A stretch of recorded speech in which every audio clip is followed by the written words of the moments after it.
Bienvenidos hermanos, otra vez aquí estamos el Padre Miguel Camín y yo, su servidor, el Padre Miguel Ángel Saloma, para tratar un tema muy interesante que nos está exponiendo el Padre Miguel, que es la influencia del guadalupinismo en México, en la conformación de nuestra nación. Pues estamos en el quinto episodio y pues muchas gracias Miguel, adelante. Había anunciado en la pasada reflexión y de todo un poco, pues es tutti frutti, que partiríamos ahora del porfiriato.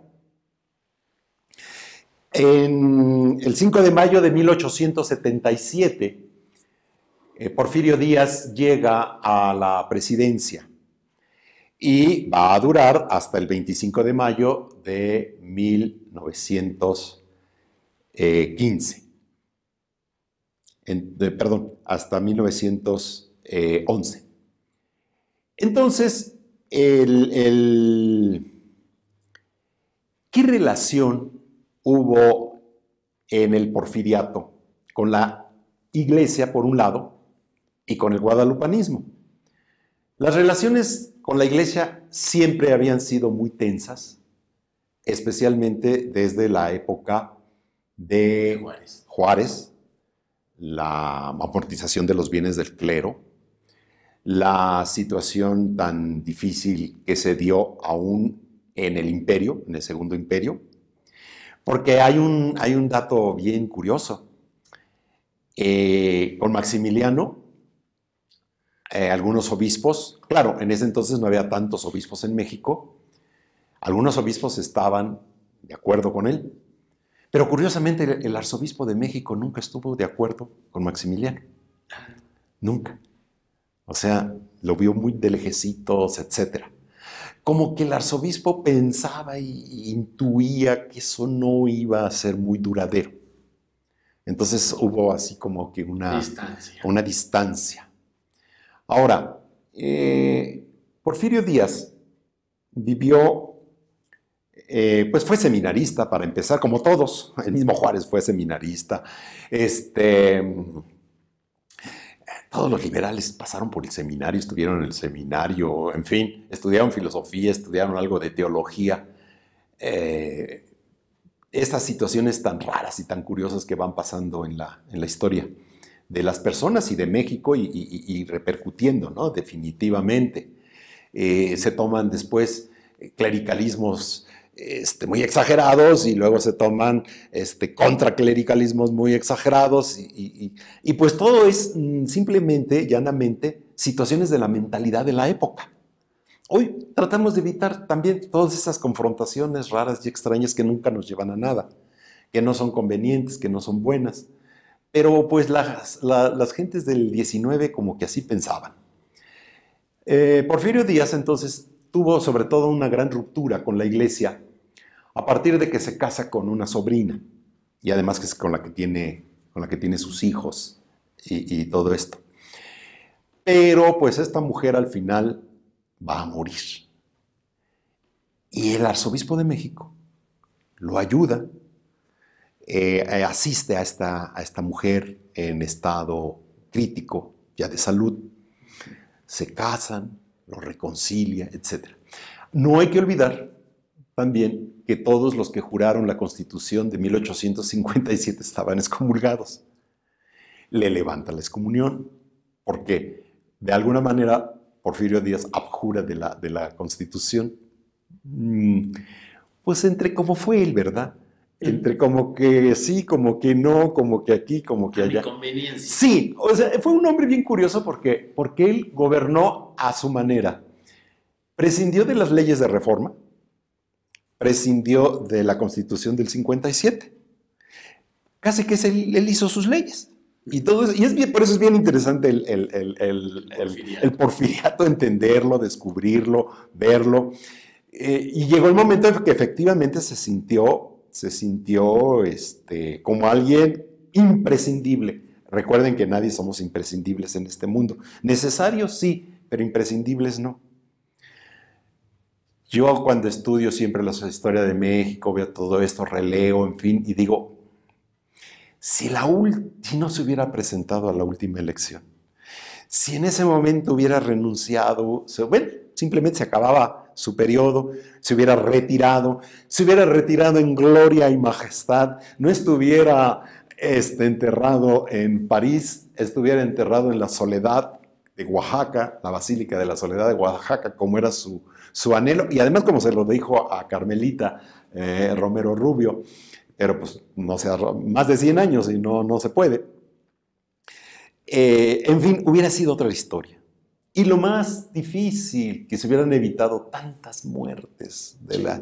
Porque no hay una revolución mexicana, hay muchas etapas de la revolución mexicana. Sí, todos contra todos, todos matándose. Al final mataron a Madero, al final asesinaron a Zapata, al final asesinaron a Obregón, al final asesinaron a Venustiano Carranza y a otros muchos. Señor Ángeles, Felipe Ángeles. No, fue una masacre de todos contra todos. Y si esas eran las cabezas, imagínense el pueblo. Imagínense los soldados, que muchos provenían de la leva. Que era gente buena, pero ante esta situación tan difícil, si ya la guerra de independencia, la revolución de independencia había dejado una nación tan vulnerable y diezmada totalmente, la revolución fue lo peor. Llegó un momento en que no había nada que comer, sobre todo en el año 1915, fue el año más difícil. Pestes, la peste española encima, las muertes, no había que comer, fue todo eso se hubiera evitado. Con una visión nueva que ya se necesitaba, porque muchos autores, y tienen toda la razón, Porfirio Díaz finalmente fue un hombre del 19 y se quedó en el 19, no alcanzó a pasar al 20. Y ya Madero y algunos, todos estos ya empezaban a entender lo que era el 20. O sea, ya una nueva visión que se necesitaba. Ya había mucha influencia de la ciencia, ya había mucha influencia de nuevos pensamientos, ya había mucha influencia de Europa en otra manera de entender la democracia, etc. En fin, pero no alcanzaron a dar el salto. Don Porfirio ciertamente no alcanzó a dar el salto. Mi experiencia personal es que mi abuelito vivió todo el porfiriato.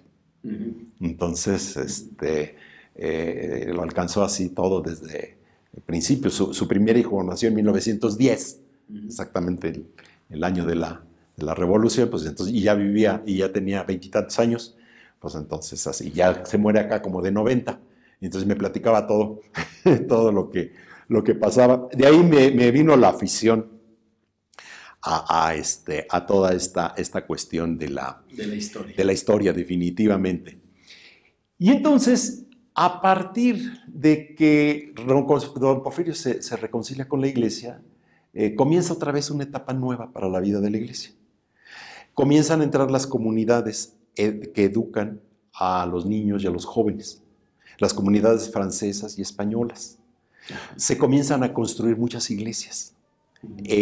Sobre todo se retoma, muy típico de la época, el neogótico, que en la Ciudad de México, por ejemplo, tenemos muchas de estas construcciones de este tipo. La capilla que yo atiendo es una capilla neogótica, hecha durante el siglo XX, pero con ese espíritu todavía. No se diga, si quieren ver algo grandioso de neogótico de finales del 19, váyanse a ver el Santuario de Guadalupe en Zamora, que estaba inconcluso y hace muchos años empezó a concluir, y ahora está ahí. Y además como originalmente iba a ser y como debería de ser, y se ha puesto todo lo que debería de ser. Yo creo que ahorita en este momento es una de las obras más grandes que se ha hecho en México a nivel eclesial, santuario de Nuestra Señora de Guadalupe en Zamora, allí centriquísimo y todo esto. Originalmente se planteó como catedral, iba a ser la catedral de la diócesis de Zamora. Pero ya cuando se empezó en esta nueva etapa, se dijo, no, pues mejor vamos a hacerlo Santuario de Guadalupe, porque hoy un Santuario de Guadalupe requiere de mayor número de espacio, porque hay muchos más peregrinos y se requiere de más etapa. Y la catedral, pues que se quede en el centro, la tradición, etcétera, el lugar que todo mundo la identifica en este aspecto. Entonces, de alguna manera, va empezándose a descubrir cómo desde la independencia, la catolicidad, la unidad y la independencia, pues son propias. Y además, una nación que empieza a abrirse pues al mundo, porque el mundo se empieza también a abrir a los demás, no se diga los capitales, lo que se da, en fin. También tan maltratado el porfiriato, de que es un villano, es un dictador, es un malo, es el malo de la película, y entonces no hizo nada. Hay que acabar con él y si es posible le quitamos el nombre a las calles. Ahora está esa moda, ¿verdad? Quitar estatuas, quitar nombres, quitar todo. Placas. Placas, todo. Por Dios, es parte de la historia, nadie puede negar su historia. O sea, nadie puede negar el jarrón feo que les regaló la tía Chonita en la casa. Pero ahí está, pero lo trajo la tía Chonita, de quién sabe dónde. Entonces ahí está, no lo puedo quitar, es de la tía Chonita, el regalo de la tía Chonita. Ni modo. Entonces, el ferrocarril, el comercio, el petróleo, por supuesto que ya hablé. Arte, algo, arte, sí. La arquitectura. Por supuesto. Las artes. Sí. El afrancesamiento, que bueno, era la moda, era lo que estaba en boga, la reconstrucción de la Ciudad de México de muchos aspectos que muchos estaban abandonados. Ahora nos gloriamos mucho de los edificios virreinales, pero estaban abandonados. Y muchos siguen abandonados porque se convirtieron en viles vecindades horripilantes que se están cayendo. Es lo único bueno que han hecho los terremotos. Bodegas en el centro y los terremotos las han tirado. Sí. Es lo único bueno que han hecho. Qué pena, porque también tuvieron su grandiosidad. Pero se descuida, se deja. Bueno, don Porfirio por lo menos le dio esto. Y no nada más a la Ciudad de México, a otros muchos lugares que va uno. Que no lo sepa uno, que lo ignore, que no lo conozca. Bueno, pues es otra situación. Entonces, comienza una nueva etapa en México y de alguna manera todo esto va a concluir en sus buenas relaciones que tiene con la jerarquía, con la señora Armida, por ejemplo, nuestra beata, doña Carmelita, pertenece a las Obras de la Cruz. No sé si lo sepan, pero eso es muy interesante, que perteneció a las Obras de la Cruz. Típico de los políticos mexicanos, las esposas piadosas, buenas, etcétera. En todo eso son las cercanas a la iglesia y los esposos, según hasta muy liberales y muy lo otro. Guardando las apariencias. Sí, exactamente, pero bueno, así se necesita. El arzobispo de México, el arzobispo Antonio Pelagio y la Bastida, realizó las segundas nupcias de don Porfirio. Carmelita también, una gran mujer que le ayudó mucho al desarrollo y al sentido de lo que era su vida, su persona, y pues también tolerara las dificultades y también pues actuara como una persona buena, porque ella era de una educación exquisita, muy bien, una señorita pues muy adecuada, muy bien en este aspecto. ¿En qué concluyó esta relación positiva en toda esta etapa del porfiriato, todavía del 19? Pues en la coronación de la imagen de la Virgen de Guadalupe. Exactamente en 1895, la coronación. O sea, don Porfirio no dijo nada, se hizo de la vista gorda, ni sabía que iba a haber una coronación. Entonces, ya después le enteré, fíjate que hubo una coronación ayer, pues no sabía. O sea, de eso sí, ya sabía, a la mexicana siempre, Sí. entonces todo pasa, sí, está bien, pues traigan esto, traigan lo otro, hagan aquí, hagan allá, pueden hacer una colecta nacional, no hay ningún problema, estamos de acuerdo. Van por acá, pero es que yo estaba mirando por allá porque había algo muy interesante. Me distraje. Me distraje. Me distraje. En fin, hasta este aspecto. Porque, de alguna manera, también él tiene un aspecto muy interesante de la veneración de la Virgen de Guadalupe.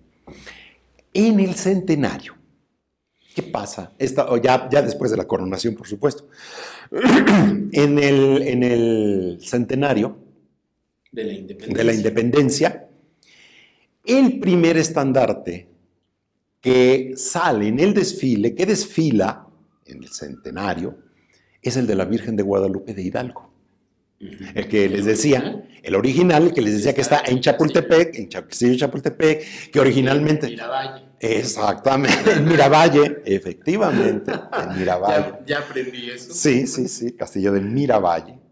Y pues es que exactamente, te pones en las... Ahora bloquearon esas con unas... Pistas, ¿no? Sí, bloquearon porque pusieron unos ventanales. Pero Carlota allí salía y se ve todo Reforma.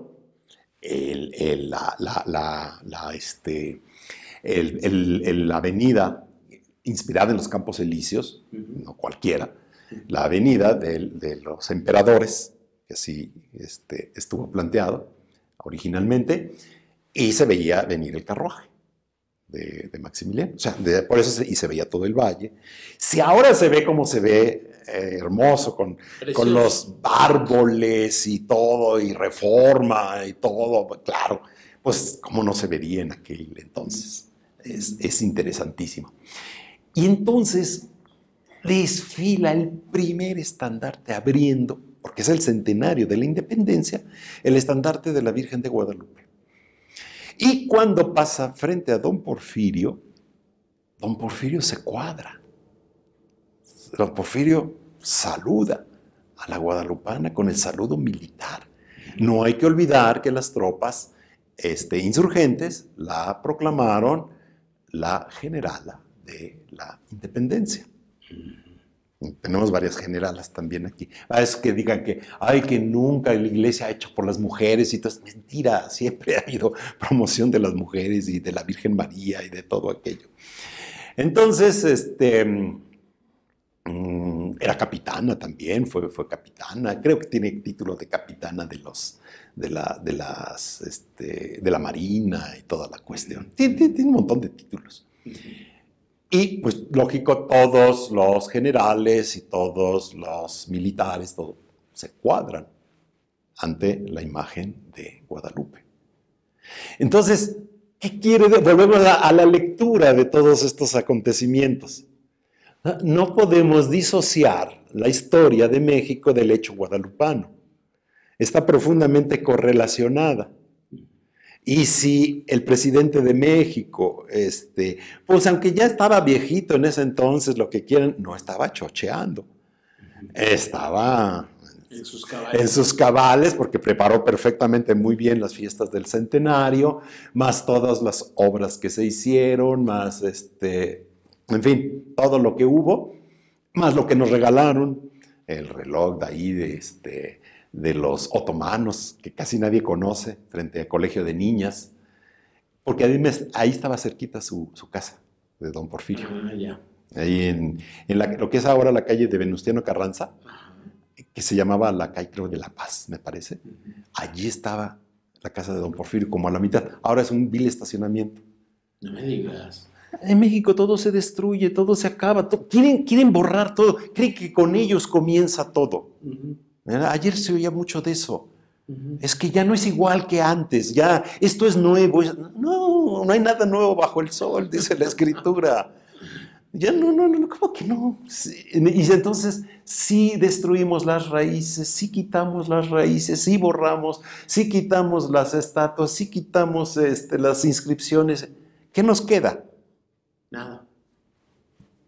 Todos los niños les preguntamos a nuestros papás, platícanos de los abuelitos, platica, no sé, de ti misma, de cuando eras joven, de cuando ibas a la escuela. ¿Cómo te enamoraste? Así como conociste a mi papá, pues a veces no le sabe uno ni cómo se conocieron los papás. Sí. Ay, es que yo decía mi mamá, es que yo era amiga de tu tía. Éramos amigas porque nos conocíamos ahí de la colonia. Y tu tía me presentó a su hermano, que es tu papá. Oh, ya sabíamos cómo entonces mi mamá conoció a mi papá. Y entonces se juntaban todos y ya se iban y ya se casaron. Entonces, está bueno. Tan. Y naciste. Nací y mis 4 hermanos.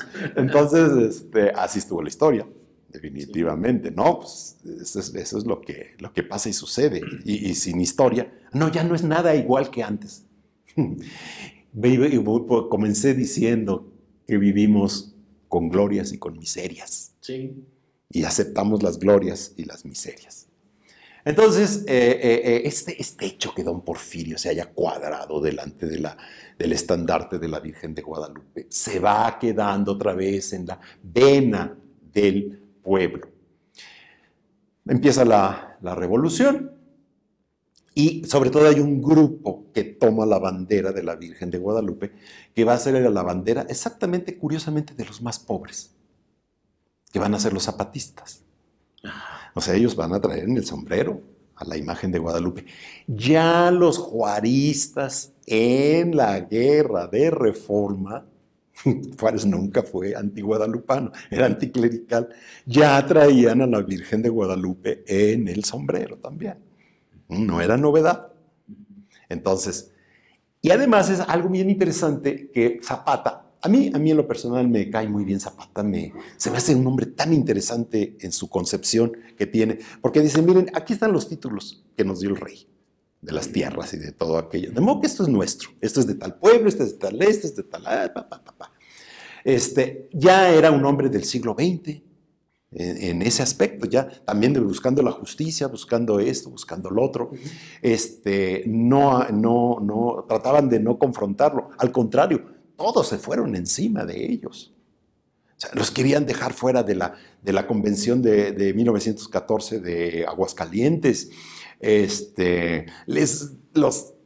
mandaban espías. Terrible, terrible. ¿Cómo trataron el zapatismo? Al final quedaron fuera del pacto familiar de la revolución que creó el PRI. Ajá, sí. Que con eso se hizo el PRI. Quedaron los zapatistas, los más pobres, y además, según esto es el concepto de la revolución, tierra y libertad. Y pues, ¿dónde está la libertad y dónde está la tierra? O sea, la libertad ya era una consecuencia de la independencia. Sí. O sea, viene desde un señor que fue emperador de México. y se odiado y que no lo quieren reconocer. Y por eso un gran admirador suyo, como era el presidente Bustamante, dijo, mi corazón quiero que esté en la catedral, allí donde están los restos de Iturbide. Y ahí están, hasta el día de hoy, váyanlos a ver. Y está la silla. Y está el trono de Iturbide en el que fue coronado emperador de México. Entonces, era la bandera de los zapatistas. Los zapatistas fueron los únicos que nunca rompieron con la iglesia. El plan de Ayala lo escribió el párroco. O sea, había una gran colaboración entre iglesia y Zapata y el zapatismo, porque además él reconocía a sus gentes. ¿Y se fue a refugiar a una parroquia? Sí, por supuesto. Y cuando se fue, se fue en el caballo del párroco, que era el mejor, porque el párroco tenía que ir a ver a los enfermos hasta casa de Judas y ir a misa a tal pueblo y a tal otro. Le dijo, llévate mi caballo. Y ya. Zapata siempre estuvo agradecido con la iglesia, con todo lo que hizo. Cuando iban a entrar a la Ciudad de México, en 1915, cuidado, les dijo, no vamos a saquear la Ciudad de México. Y si llegaban a una heladería, que eran las que había mucho en la ciudad, herencia porfiriana, pagaban sus helados.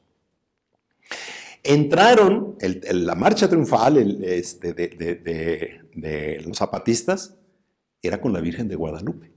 El primer estandarte que entró con los zapatistas fue el estandarte de la Virgen de Guadalupe. Están las fotografías, no pueden negar. Ajá, ya hay fotos. Hay fotos. Fue la Virgen de Guadalupe. Y todos los zapatistas se van a la Basílica de Guadalupe, a la Villa de Guadalupe. Y ahí sí, dijeron que nos bendiga la Virgencita, estuvieron en la misa, pidieron su bendición para todas sus familias. Todo mundo que va a la basílica siempre se lleva un rosario, por lo menos, y unas imagencitas y todo lo que había en la época. Es bien interesante que es lo que había en la época. Entonces, con sumo respeto. Entonces, ¿qué va a quedar en la memoria de esos luchadores y sus hijos y lo que les platicaron y el aspecto de pues lo que ahora llamamos el estado de Morelos y todo aquello que fue el foco principal del zapatismo y todo aquello? La experiencia de un Zapata guadalupano. Que la lucha de la tierra, la madre, se identificaba con la Virgen de Guadalupe. Ajá. O sea, hay mucho de eso entendido, de que ellos dicen, es que nosotros luchamos por la tierra, porque es la Tonantzin, es nuestra madrecita, y la representa la Virgen de Guadalupe. Entonces necesitamos de la Virgen de Guadalupe. Entonces, esas. Qué interesante. Claro, claro. En el norte no, en el norte eran unos contra otros, eran una horda de salvajes, se mataban, se traicionaban, Villa, Carranza. Todos contra todos, sí, definitivamente. Entonces se estaban dando el abrazo y por atrás, la puñalada trapera. Entonces eso es tremendo esta situación. Con esto llegamos y decimos, pues finalmente la Revolución Mexicana tiene todo esto. Con una etapa en la que padeció tanto el pueblo, ¿no? O sea, ¿qué única esperanza le podía quedar a un pueblo que estaba devastado, muerto de hambre, devastado? La Virgen de Guadalupe. ¿Qué más podía sostenerlos? Y luego la gran cantidad de muertos. Muchos autores dicen que en la Revolución Mexicana se murieron sobre 1 millón de gentes.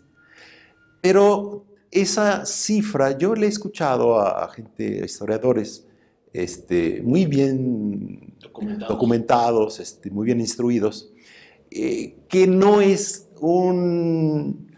una cifra redonda en el sentido de que todo el mundo haya muerto en campo de batalla o en cuestiones así. No. Esto va correspondiendo al entorno que se dio en la Revolución y a los males colaterales. O sea, el hambre, la peste. Es que vino la fiebre española, que va a coincidir exactamente, y se murió un mundo de gentes. O sea, no se espanten del COVID. O sea, la fiebre española fue terrible y no había lo que hay ahora. Y si ahora, habiendo lo que hay, pues no sabemos. Imagínense a principios del siglo XX. Entonces, todo esto. Pero sobre todo lo más difícil eso, la muerte de hambre. Las gentes muriendo de hambre. ¿Qué única esperanza podía tener este pueblo? Guadalupanismo. Por eso el guadalupanismo del siglo XX, a partir de la Revolución y después ratificado por la persecución, que ahorita vamos a entrar a eso, definitivamente es una etapa en el que el único consuelo, la única situación va a ser la Virgen. Cuando se hizo la coronación en 1895, el mismo día de la coronación, el 12 de octubre, cuando estaban los obispos, y creo que tengo por ahí el dato de quienes asistieron a ese evento, a ese acto, Déjame acordar dónde lo vi. Les voy a hablar ya mejor, porque voy a hablar de la figura del padre Plancarte y la Bastida, que es muy interesante también. El venerable, siervo de Dios, venerable. Está en proceso de beatificación, sí, su obra fue grandiosa. También un hombre del 19, muy mal comprendido, muy mal entendido, pero un hombre interesante. Platícanos. Déjame terminar esto. De la situación. Bueno, ahí mismo un obispo propuso, cada año debe de venir a la Basílica de Guadalupe, a la colegiata en ese entonces, cada diócesis como peregrinos. De allí viene la tradición de que cada año, cada diócesis de México tiene destinado un día. Entonces, por eso, todas las diócesis, es más, se funda una nueva diócesis y lo primero que hace es ver qué día van a peregrinar a la basílica. Me acuerdo, por ejemplo, el 8 de diciembre va a la Basílica de Guadalupe la diócesis de Tulancingo, ahora arquidiócesis de Tulancingo. ¿Por qué? Porque fue la fecha en que ordenaron obispo al cardenal Miranda, cuando fue obispo de Tulancingo. Exactamente. Entonces, y así por eso. Hay referencias históricas.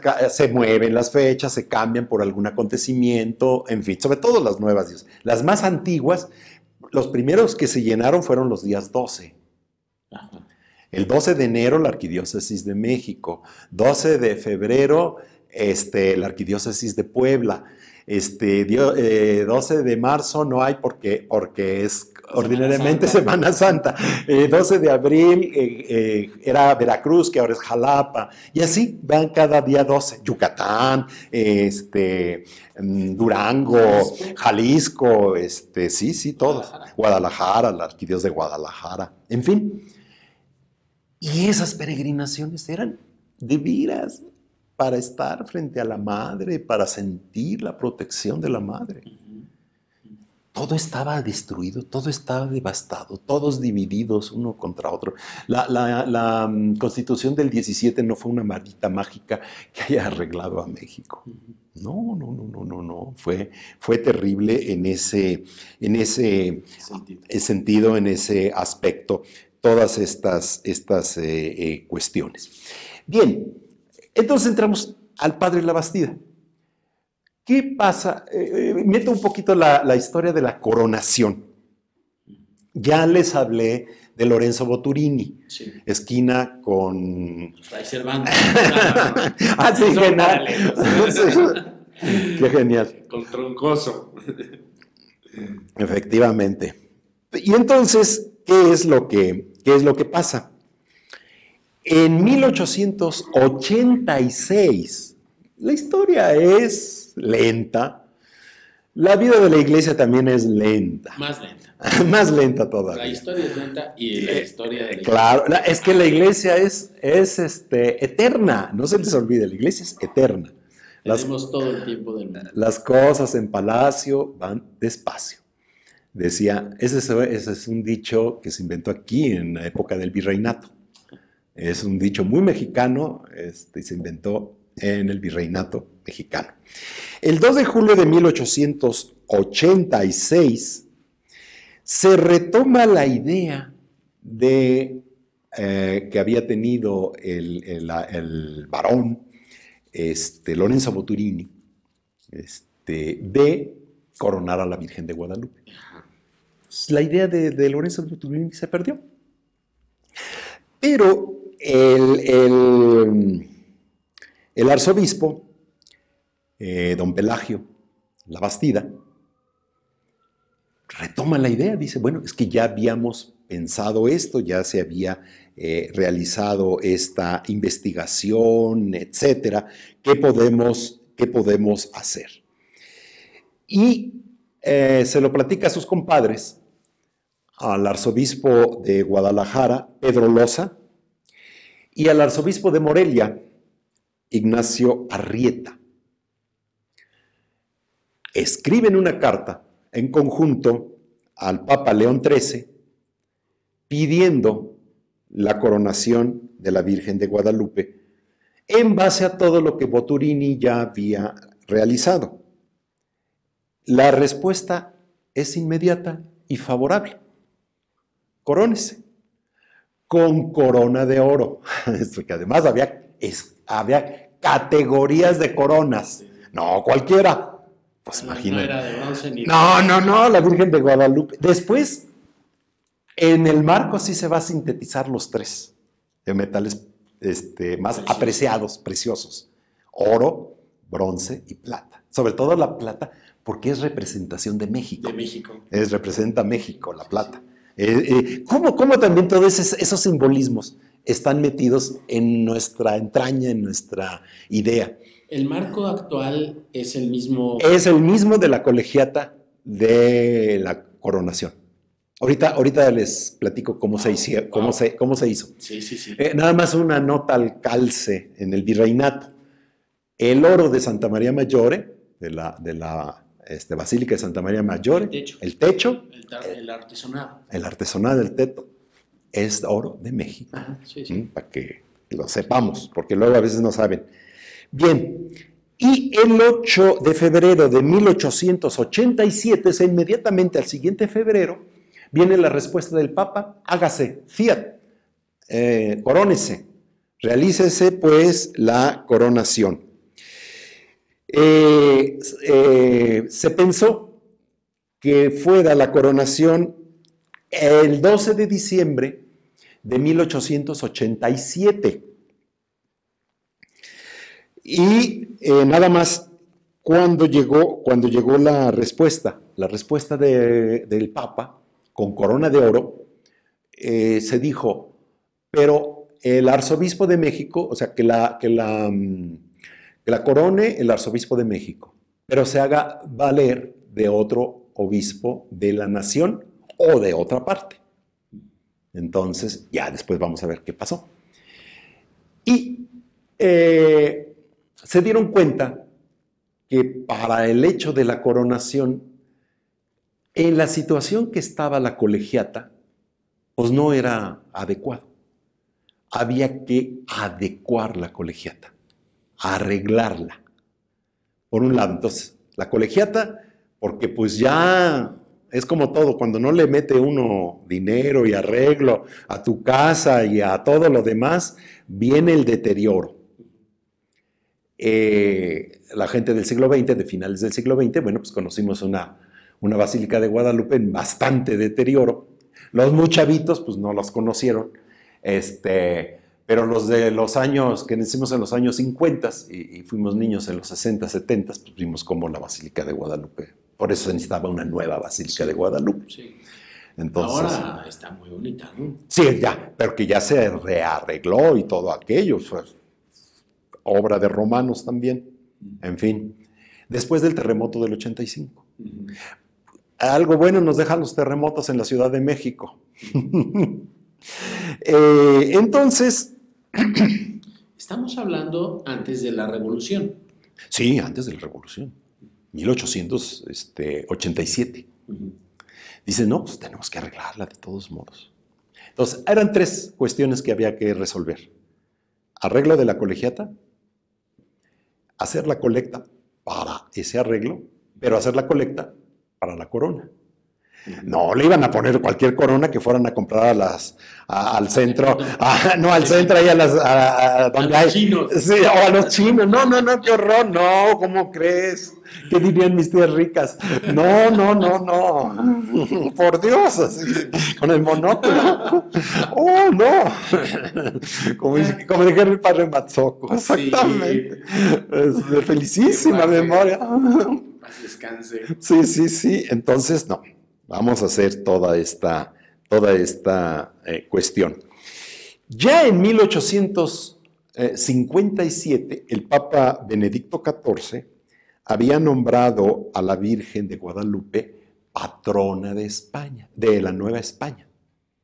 Por eso, ese título después se va a heredar y va a ser la patrona de México. Pero reina de México, emperatriz de las Américas, va a ser hasta tiempo de Pío XII. O sea, ese es un título ya muy tardío, ya es del siglo XX. Ajá. Ese es muy después de la Segunda Guerra Mundial. Cuando, ahí sí no nomás México, el mundo Todo. estaba devastado, y Europa especialmente estaba devastado. Eso fue terrible, ¿no? Imagínate cómo quedó Japón y todo aquello. Sí, No, no, no, no, no. Es que Alemania, es que de veras. Londres. Sí, sí. No, si Roma se salvó por la gracia de Dios. Sí. Y por el movimiento diplomático del Papa. Sí, Papa, sí, sí, sí, no, no. Roma, ciudad abierta, ciudad libre. Y aún así bombardearon San Lorenzo Extramuros. Sí. Bombardearon. Por eso está, ahí cerquita está la estatua del Papa, deteniendo los aviones alemanes. Ahí muy cerca del cimiterio. Y de la Tiburtina. Ay, ¿cómo es interesante conocer Roma y sus alrededores? Bueno, la misma ciudad de Roma. Y entonces,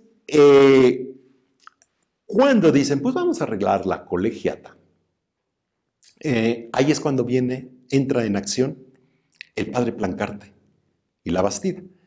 José Antonio Plancarte y la Bastida, sobrino de Pelagio Antonio la Bastida.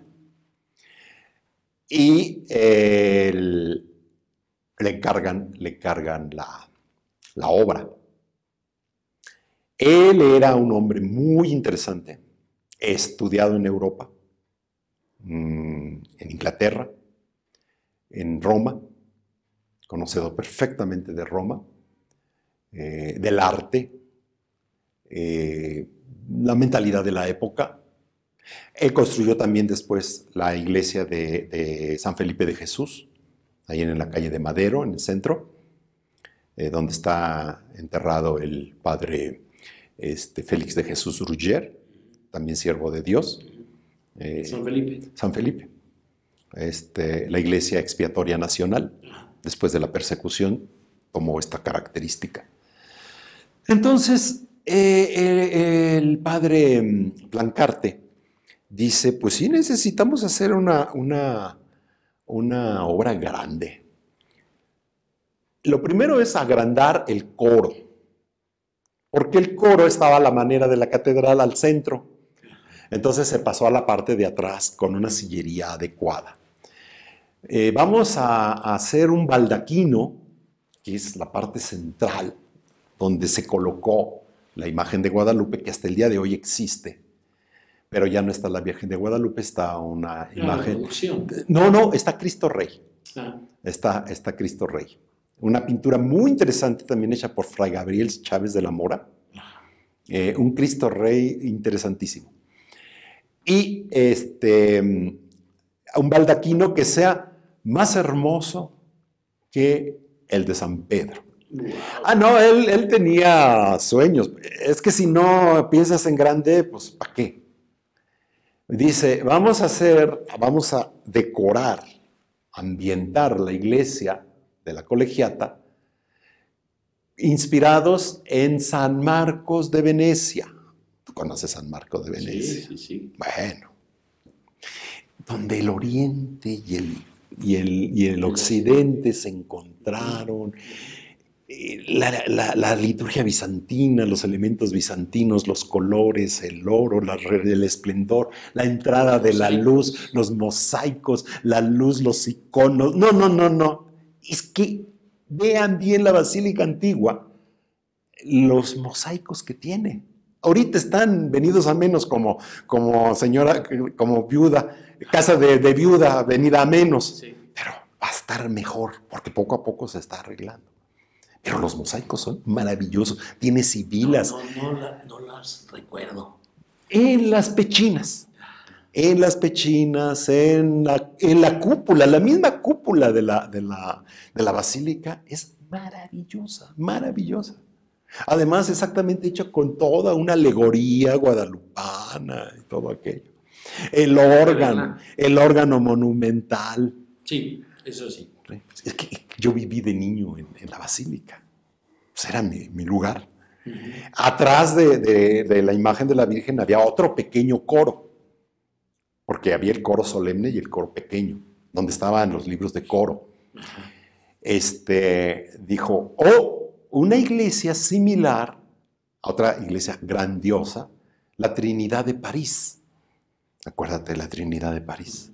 Dice, algo así. No, así debía de ser. Después, mandar a hacer la corona. Entonces, varios proyectos de corona. Una corona que expresara la identidad de México, el amor de México, el tipo de piedras que se le debería de poner. Entonces son unas piedras muy hermosas, el color verde, el color rojo, lleva implícitamente color blanco, implícitamente elementos de la bandera. Lleva los escudos de las diócesis que en ese momento existían. El remate de la cruz. En fin, yo como tantas veces la tuve en mis manos para cuando cambiábamos la corona para el 12 de octubre, porque la corona pontificia se pone del 12 de octubre al 12 de enero. Es la corona que se mantiene. Y como después vinieron otras coronaciones y otras donaciones de coronas, se van poniendo a lo largo del año. La de los obreros, que es muy importante, que es casi la que está siempre. La de los orfebres, que es también muy importante. La de los trabajadores de no sé qué. Una de los ferrocarrileros. En fin, tiene muchas coronas. Y se va cambiando, como toda buena señora debe de tener, porque dicen, si me ven con el mismo vestido, ¿qué dirán mis amigas? Ya sabes, las señoras se preocupan tanto por eso. Entonces empieza toda esta cuestión. Entonces piden permiso al Papa de que se transfiera la fecha de la coronación. Dicen, oiga, pues la hacemos más adelantito porque necesitamos más tiempo, definitivamente. Y más dinero. Más dinero. Después, ya cuando quede la colegiata así, yendo hacia atrás otra vez al Porfiriato, 1904, todavía don Porfirio va a estar, se da el título de basílica. Que también don Porfirio no supo cómo llegó. De repente llegó el título de basílica y se hizo una gran fiesta y todo el mundo estaba entusiasmadísimo con la fiesta. Y dice, pues no me enteré, es que ya estoy viejito y entonces no me avisaron, qué cosas. Oye, ¿y dónde se hizo la corona? En París. En París. El mismo padre Plancarte va a París, le recomiendan un joyero de primera, nada de un abuelito ahí, no, un señor de esos que hacía cosas para las casas reales y toda esta cuestión. Tiene el nombre, su casa, la casa esta, no lo recuerdo, y allí se hace, ahí se el diseño, él termina el diseño, y dice, nunca he hecho algo similar, porque estoy haciendo la corona de la Madre de Dios. Puedo haber hecho la corona de cualquier rey, puedo haber hecho la corona de cualquier príncipe, puedo haber hecho la corona de lo que sea. Pero esta es la corona de la Madre de Dios. Es el trabajo más importante que he hecho en mi vida. Sí. Entonces, para la corona, el padre Plancarte llama a unas damas porfirianas, tipo mis tías ricas más o menos, y les hace el planteamiento y la señora, sí, padre. Y entonces, a ver, fulanita amiga, ¿qué nos vas a dar? ¿Qué nos vas a regalar? Y estas joyas, y esto, y esto, lo otro. Y entonces se empieza a juntar, a hacer la vaquita para todas las joyas, para todo lo que se necesitaba, para todo el oro, para todo aquello, en fin. El padre Plancarte se va a hacer misiones a la nación, a diferentes diócesis, a diferentes lugares, para recaudar las personas. Y además, expandir la idea, ¿no? Bueno, sí. Y evangelizar. Y el padre Plancarte edita un catecismo que se llama Catecismo Guadalupano. Que eso es interesantísimo también. Que se difundió por toda la nación. Entonces, dime si no en este país va a estar metido hasta el tuétano el espíritu guadalupano cuando todo esto se ha hecho. Cuando muchas familias dicen, todavía hasta el día de hoy, es que mi bisabuela regaló joyas para la corona de la Virgen de Guadalupe. O dimos esto, dimos lo otro, ayudamos, etcétera, para la colegiata, para todas estas cuestiones. O sea, a echar para abajo el retablo clásico que había, que no era muy feliz. A mí no me gustaba. ¿A ti te tocó? Claro, no, lo he visto. A mí no me gustaba. Es que a mí no me gusta el neoclásico. No, pues ¿Sabes que aborrezco el sagrario metropolitano? Por dentro. Sí. Lo amo por fuera, pero por dentro lo aborrezco. Y sabes que fui diácono en el sagrario metropolitano. Pues sí. Entonces, me costaba tanto trabajo allí hacer. Lo más que gozaba era la pila bautismal hecha por Tolsa. Sí.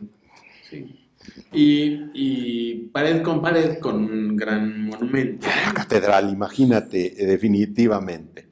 Entonces, a partir del 18 de noviembre de 1886, se publica el Catecismo Guadalupano para la colecta económica de todo lo que se necesita en este momento. Ajá. En 1881 murió el arzobispo de México, Pelagio Blancarte, y lo va a sustituir Monseñor Próspero María Alarcón Sánchez de la Barquera y Dávalos. Exactamente.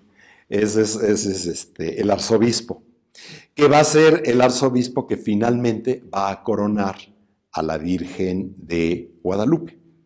Porque el mandato era que hiciera la coronación el arzobispo de México, el que ostentara el arzobispo, el título de arzobispo de México. Entonces él fue preconizado en 1891, el mismo año en que murió el arzobispo anterior, y ordenado obispo en 1892 y tomó posesión. En 1887, antes, la imagen de Guadalupe fue trasladada a la iglesia de Capuchinas. Ahí estuvo todo ese tiempo, que es la iglesia que vemos junto a la Basílica Antigua. Ahí estuvo la Virgen de Guadalupe, hasta que se terminó la obra de la colegiata. El padre Blancarte anuncia en marzo de 1895 que la obra está concluida y la corona está concluida. O sea, ya tenemos todo. Y lógico, lo que se necesitaba para la fiesta. Donde se va a colocar la imagen de la Virgen de Guadalupe, que es una especie de retablo nuevo, ya más moderno, hecho en mármol, de Carrara, donde está una imagen de Juan Diego y de Zumárraga de cada lado.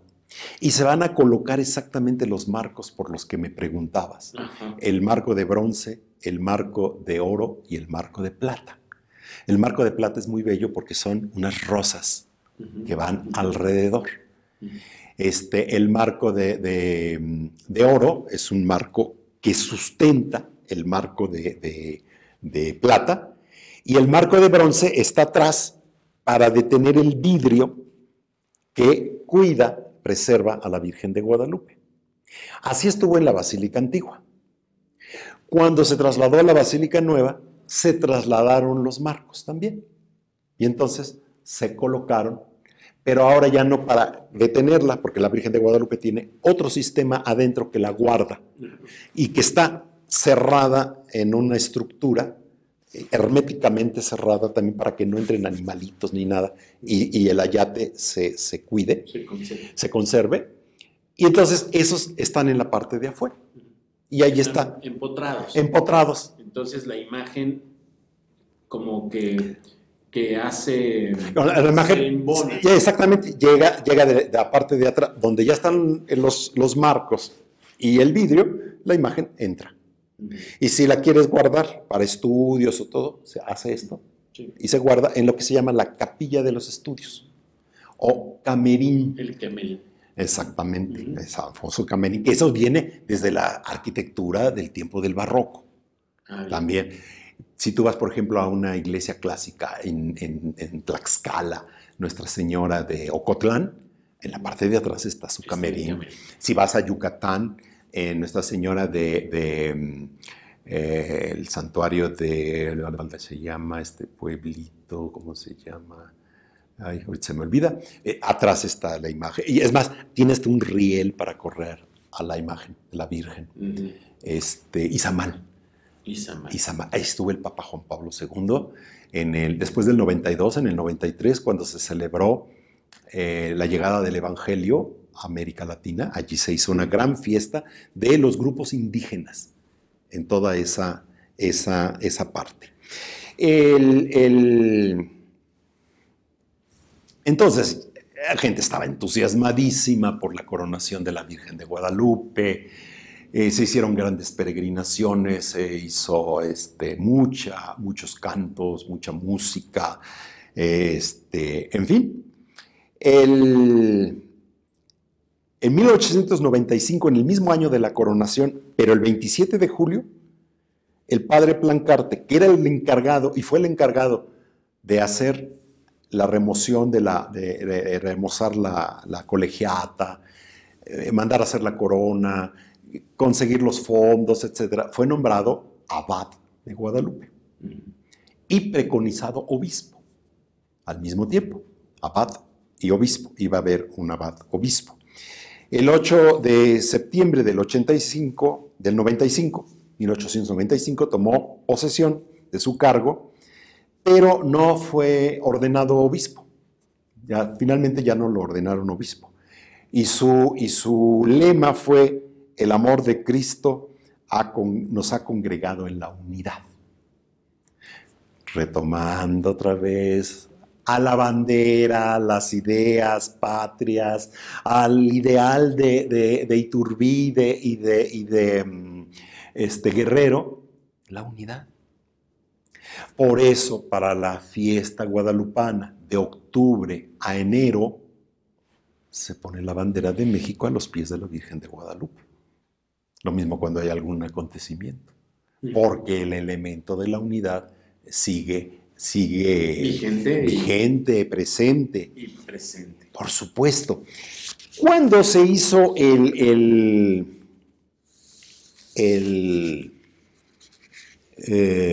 retablo donde está la guadalupana? El Papa León XIII, el mismo Papa León XIII, escribió un texto, el cual está ahí todavía hasta el día de hoy, está grabado en letras de oro. Lo escribió en latín, pero se los traduzco. Dice así: en admirable imagen, oh Santa Madre nuestra, el pueblo mexicano y tu gran patrocinio, con gozo y gratitud experimenta feliz y floreciente. Por ti, así permanezca, y mediante el auxilio, que bendiga todo lo que presta. La fe en Jesucristo inmutable se conserve en su firmeza. Entonces, coronar a la Virgen de Guadalupe no es un hecho de colocar una corona por adorno. Tiene que tener un contenido la corona. Tiene que tener un sentido con lo que corono. Si a un rey se le corona porque es el soberano, o una imagen de Cristo se le corona porque lo reconocemos, Jesucristo, Rey del universo, ¿con qué concepto vamos a poner la corona de la guadalupana? El Papa lo expresó. O sea, quiero que la corona de Guadalupe sea la manifestación de este sentido. En primer lugar, ella es la Madre nuestra, la Madre de Dios. la tradición del Nican Mopohua. Queremos que tu pueblo mexicano, o sea, ya este pueblo independiente, este pueblo que ha construido, etcétera, viva bajo tu patrocinio. El patrocinio ya lo había dado otro papa. Ajá. Que viva con gozo y gratitud. Y que feliz florezca por ti Jesucristo y se conserve la fe inmutable. Qué interesante, porque ¿qué dice la Virgen de Guadalupe? Yo quiero una casita sagrada para en ella mostrarlo a él, a mi hijo, con todo mi amor, comprensión, auxilio y defensa. O sea, yo no soy la importante es mi hijo, el que viene en mis entrañas, al que les vengo a mostrar. Por eso, en la tilma, en la imagen, la flor del quincunce estará en el centro, en el vientre de la Virgen María de Guadalupe. Entonces, ¿cómo estos son los valores de México que estamos perdiendo? Que no tenemos en cuenta, que se nos han olvidado, que los hemos dejado yo no sé dónde. Si no, no tendría ningún sentido la fe. Si no, no tendría ningún sentido coronar. Para poner adornos, no, pues gracias. Definitivamente no son adornos, las coronas no son adornos. La corona es expresión de una concepción evangélica, de una concepción del evangelio, pues en todo su sentido. Y eso fue lo que pasa y sucede, pues, en esta coronación. Las primeras generaciones, y yo creo que hasta la independencia, hasta la revolución, porque pues a 15 años después de la coronación va a venir la revolución y toda esta revoltura. Ya hablamos del zapatismo, ya hablamos de todas estas. Pero a la siguiente sesión quiero comenzar con la persecución de la iglesia, con la cristiada, y también el papel que tiene la Virgen de Guadalupe y cómo todas estas expresiones que se fueron formando y dándole carisma y que dándole sentido a la nación, se van a concretizar pues en este hecho de la defensa de la fe. Que más allá de que las circunstancias históricas, que si el señor Calles, que si el esto, que si el otro, vamos a ver, al final la gran defensa de un pueblo por su fe, por lo que creía y por lo único que se unía. Eso es lo que está destruyendo México. La total división que hay en todos los aspectos. La catolicidad que se pensaba que era lo que siempre iba a mantener a el pueblo unido, a la comunidad unida, a la nación unida, exactamente ahí se ha empezado a fraccionar. Y cuando eso se ha fraccionado, cada quien toma los caminos muy diversos y muy diferentes. Entonces, tareas hacia adelante que hay que hacer, pues descubrir estos valores y cómo los reconstruimos. Muy bien. Muchas gracias, Miguel. Muchas gracias.